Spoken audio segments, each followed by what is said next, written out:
Hello, నేను మీ doctor ఏవంశీ Krishna, consultant orthopaedic surgeon, Krishna hospitals, Vijayawada. So నార్మల్గా అందరికీ ఏజ్ ద్వారా బోన్స్ వీక్ అవుతూ ఉంటాయండి. బోన్స్ వీక్ అయ్యేటప్పటికి ప్రతి పేషెంట్ వచ్చి, సార్ నేను కాల్షియం వాడుతున్నాను అయినా కానీ నా బోన్స్ వీక్గానే ఉన్నాయా, మరి కాల్షియం వాడుతుంటే ఎందుకు గట్టిగా లేవు అని చెప్పి అందరు క్వశ్చన్ చేస్తూ ఉంటారు. సో కాల్షియం స్టాండ్ అలోన్గా కాల్షియం ఒక్కటి వాడటం వల్ల మీ బోన్స్ ఏమి స్ట్రాంగ్ అవ్వండి. కాల్షియంని బోన్స్ యూటిలైజ్ చేసుకోవాలి అంటే బాడీలో వైటమిన్ డి అనేది ఉండాలి. So most common source of vitamin D వచ్చేటప్పటికి sunlight.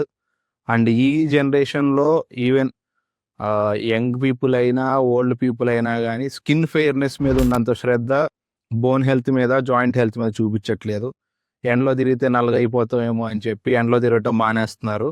So each and every పర్సన్కి regardless of age, 15 years age నుంచి 60 ఇయర్స్ ఉన్న వాళ్ళు అందరూ వైటమిన్ డి డెఫిషియన్సీతోనే ఉంటున్నారు.